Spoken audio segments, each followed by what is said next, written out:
자신 입장만 생각하면 우리의 삶처럼 힘든 상황은 없을 겁니다.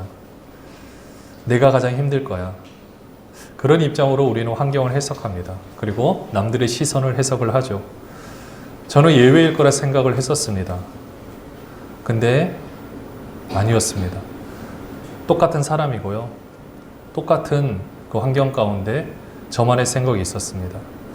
주님의 몸된 교회를 섬겨오고 또 사역을 해오면서 가끔은 그런 생각할 때가 있어요. 저의 입장에서는 왜 그렇게 따라주지 않을까라는 상황들이 있었습니다. 근데 반대로 생각하니까 그 상황 속에서 얼마나 모든 분들이 힘들었을까. 그거는 생각하지 못했던 거죠. 제가 여기 와서도 마찬가지인 것 같아요. 오면은 빨리 뭔가 될 것 같고 뭔가 우리가 말하는 부흥도 그렇고 뭔가 이루어질 것 같은데 이 모든 것이 뜻대로 되어지지 않을 때 어쩔 때는 갈 곳을 잃은 것처럼 내 방향을 잃어버렸다고 생각할 때가 있는데요. 그럴 때 사실은 저보다 더 힘든 것이 어쩌면 여러분들의 마음과 여러분들의 상황일 텐데 사람은 항상 자기 입장만 생각하는 경향이 있는 것 같습니다. 저희가 지금 1대1을 시작을 하고 있어요. 1대1을 몰랐던 것은 아닙니다. 이 양육을 옛날부터 알고 있었고 그리고 저도 그냥 해왔었고 근데 왜 여기서는 그것을 빨리 시작하지 못했을까? 때가 있는 것 같아요. 그때는 알았지만 머리로서는 알았지만 가슴으로 이것을 해야 된다라는 의지가 없었습니다. 근데 지금 해보니까 우리 같이 경험해 보신 분들은 아시겠지만 그리 나쁘지는 않아요. 굉장히 좋습니다. 적어도 저의 입장에서 보면 제가 이번에 시작해서 이렇게 진행하고 있는 분들과 대화를 통해 보니까 제가 이제 여기 온 게 이제 횟수로 5년인데 4년을 풀로 꽉 채우고 이제 5년째입니다. 작지 않은 시간이에요. 근데 그곳 가운데서 피상적으로 나눴던 대화 내용보다 그 1대1에 한 번 했는데 그때 나눈 대화 내용이 적어도 100배는 더 많은 것 같습니다. 이게 뭘 의미를 할까요?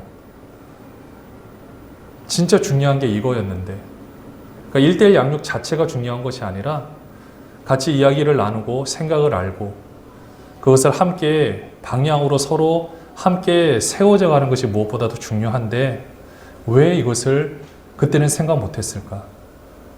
때가 있었다라는 거고요. 또 그 가운데 참 우리 어려운 상황 가운데도 여기까지 와주신 모든 분들께 다시 한번 감사를 드리고 싶습니다.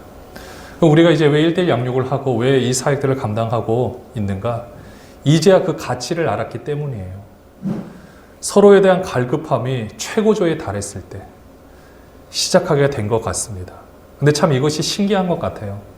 물론 우리가 계획을 해서 준비를 하고 있지만은 사실은 인도하시는 분이 우리 하나님이시고 저도 지금 제가 이렇게 시작을 하고 있지만은 모임을 주장하시는 분이 우리 하나님이신데 저는 별로 이렇게 말을 많이 하지는 않아요.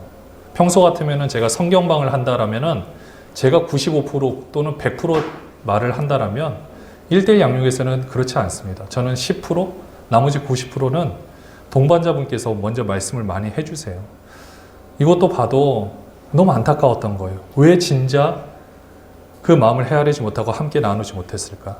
그러나 늦었다고는 할 수 없고요. 지금이 서로가 꽃을 필 수 있는 가장 최적의 시간이라고 생각을 합니다. 그러면은 1대1을 할 때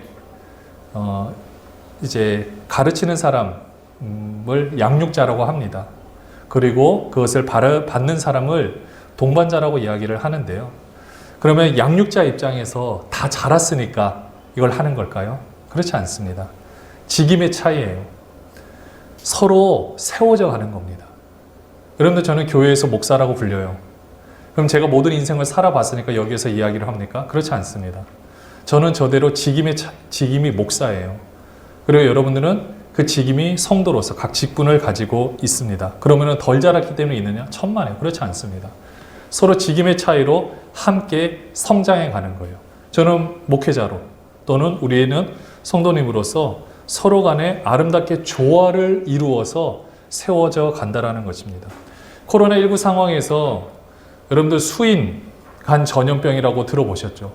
사실 동물들한테는 서로 전염이 돼도 문제가 되지 않는데 그게 사람한테 옮기면 치명적인 바이러스들이 지금 계속해서 나타나고 있습니다. 코로나19도 마찬가지예요. 이런 모든 병들이 누군가에게는 영향을 미치는데요. 누군가에게는 영향이 없는 경우가 많습니다. 사람마다 마찬가지예요. 사실 우리가 아무리 마스크를 잘 끼고 한다 할지라도 여러분들 지금 우리 주위에는 눈에 보이지 않는 수많은 바이러스들이 정말로 많습니다.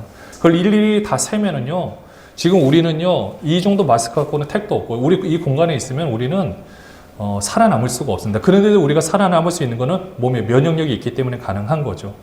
자, 지금 생태계가 엄청나게 위협을 받고 있는데 근데 여러분들 한번 밖을 한번 잘 보십시오. 들에서 자라나는 식물들이 시드는 거 본 적이 있습니까? 저도 주말 농장을 했었는데 주말 농장 하다 보면 당연히 우리 생활에 필요한 여러 가지 야채들을 먼저 심어요. 방울토마토, 그 다음에 상추 뭐 이런 것들을 심으면요. 참 희한한 것은 뭉쳐놓은 곳에는요. 꼭 얘네가 자라다가 병이 듭니다. 그래서 어쩔 수 없이 약을 줘야 되고 또 비료도 주고 다른 것들을 이렇게 주게 돼요. 근데 주변의 잡초들을 보면요. 그렇지 않습니다. 너무 잘 자라요. 시드는 거를 본 적이 없습니다. 심지어는 보도블록 사이에서도 여러분들 막 꽃이 그 식물들이 자라는 거 보신 적 있습니까? 그 틈을 자라나요. 이게 무엇을 의미할까요?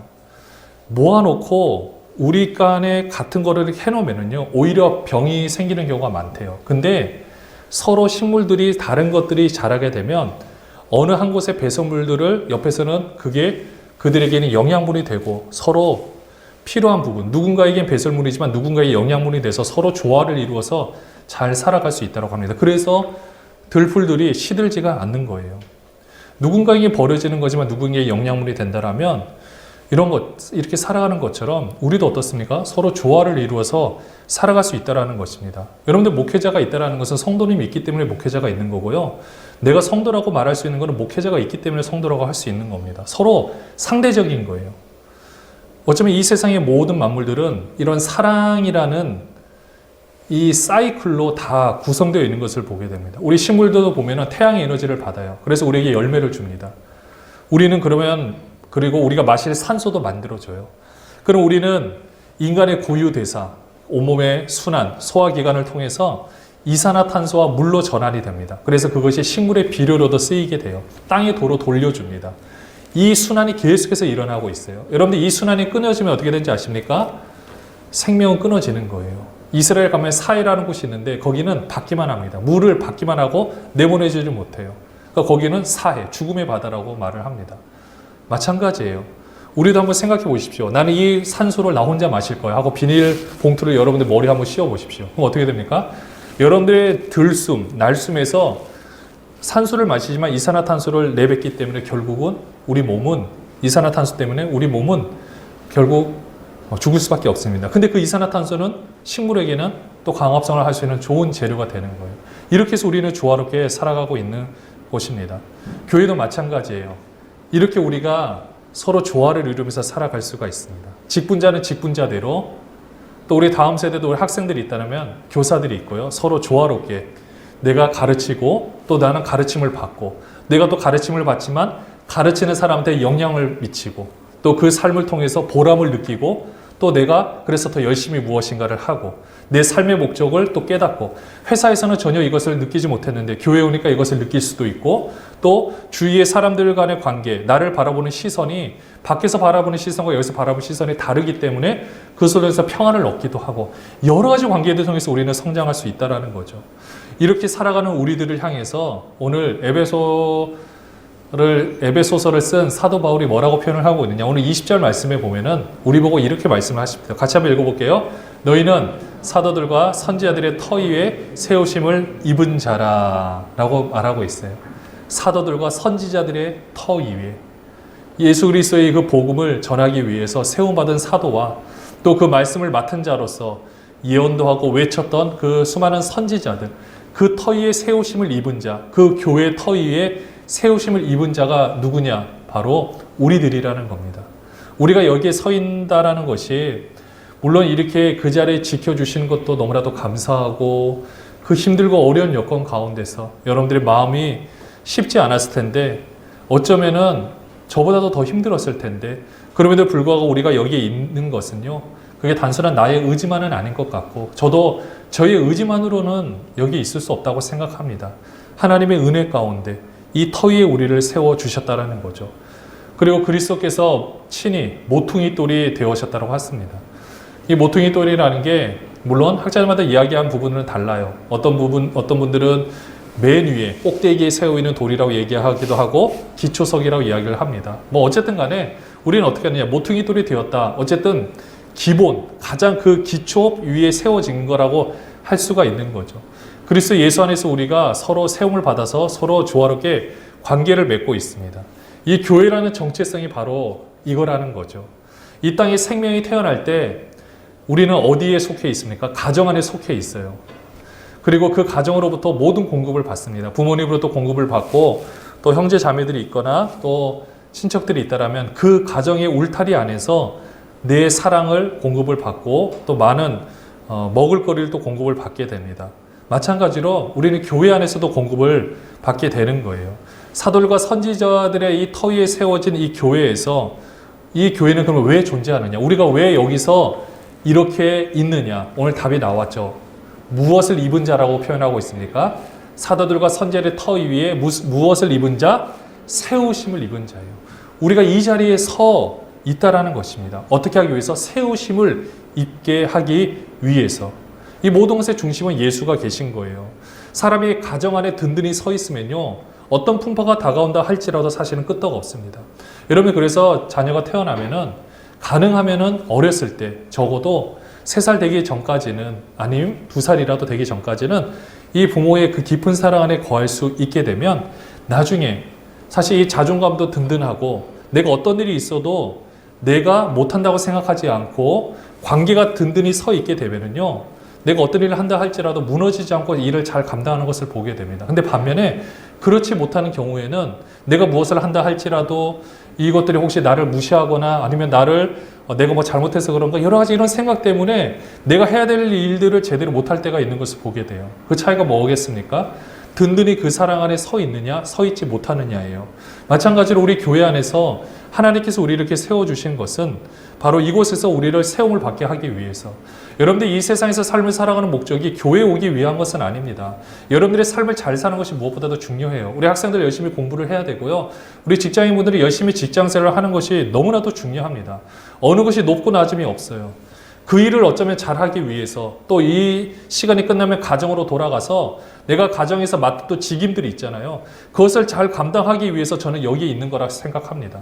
저도 제가 이 자리에 있지만 말씀을 전하는 자로 있지만은요. 저도 이 말씀을 전하는 자로서 부끄러운 삶을 살지 않으려고 나름대로 최선을 다해서 가정에서 그 삶을 살아가려고 노력하고 있습니다. 그러면 저한테 정말 중요한 게 뭘까요? 저는 가정이에요. 왜 그러냐면, 그러면 그렇다고, 근데 우리 인식에는 어떻게 되느냐? 항상 이원론적인 인식이 있어요. 그래서 가정을 챙기면 교회를 못 챙긴다라고 생각하는 이 방식이 우리를 사로잡고 있습니다. 근데 그렇지 않아요. 우리가 가정이 중요하냐, 교회가 중요하냐, 이거는 잘못된 물음이에요. 그럼 우리는 어떻게 질문을 해야 되느냐? 가정이 중요한 만큼 교회가 중요하고 사실은 서로가 연결되어 있어. 하나예요. 우리가 세움을 잘 받아져 있으면, 교회 안에서 특별히 잘 세워져 있으면 내가 어딜 가서 무엇을 하든지 잘해내는 것을 이렇게 보게 됩니다. 사실 교회가 어떠냐? 내가 받기도 하고 주기도 하는 거예요.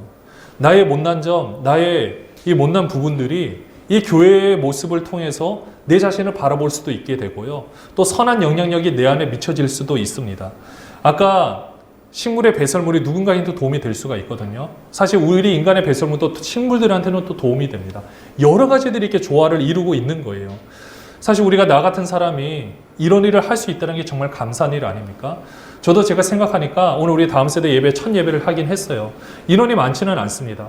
그러나 새롭게 시작했다는 것이 참 뿌듯하기는 해요. 물론 이 가정을 위해서 얼마나 많은 사람들이 희생과 헌신을 하는지 모릅니다. 저도 아침에 일어나면서 고민을 했어요.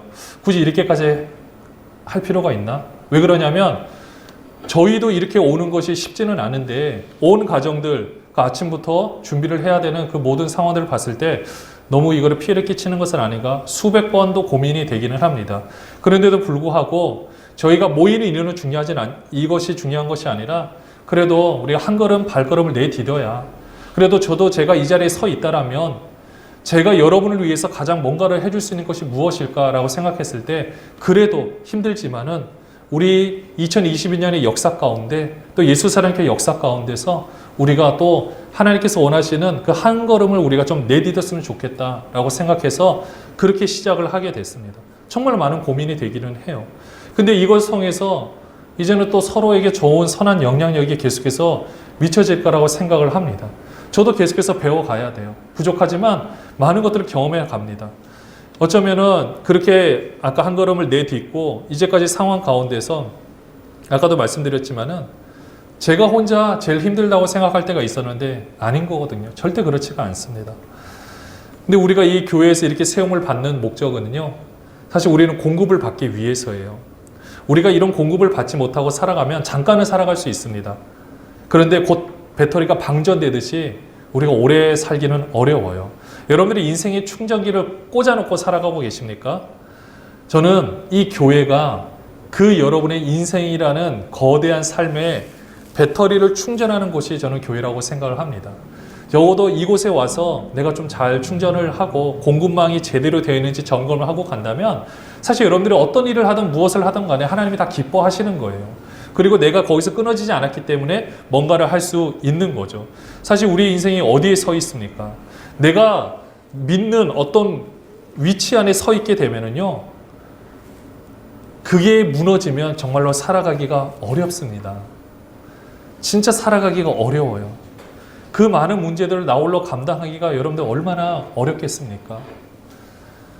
사실 그래요. 우리 인생의 전반적인 모든 부분은 어쩌면은 통장의 잔고가 우리 인생을 좌지우지 할 수는 있습니다.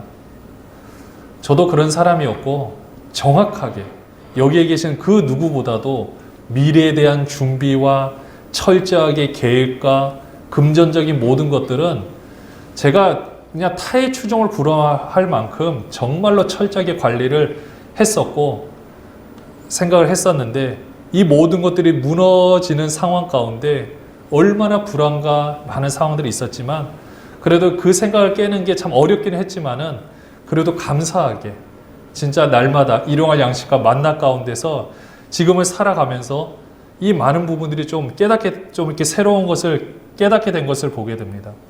저는 신학교 시절에 한 교수님이 이 말씀을 해주셨던 게 기억이 나요. 무소의 뿔처럼 혼자서 가라.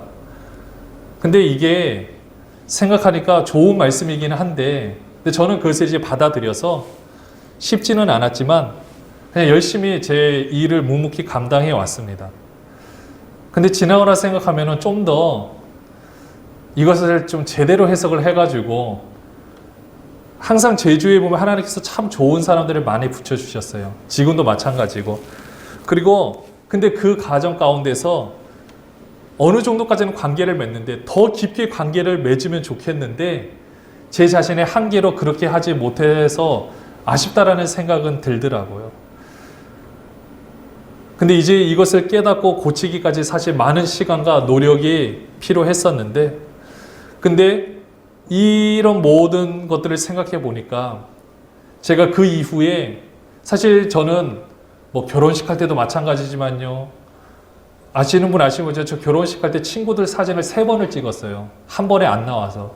사실 그것도 더 많이 초대하고 싶지만은 그때 당시에는 금전적인 게 조금 걱정이 돼서 딱 봤을 때 한 300~400명은 오겠는데 여기서 좀 끊어야겠다라고 할 정도로 저는 진짜 그냥 관계 맺는 것도 좋아하고 저도 열심히 가서 대신 대소사 잘 챙기고 해왔던 건데요.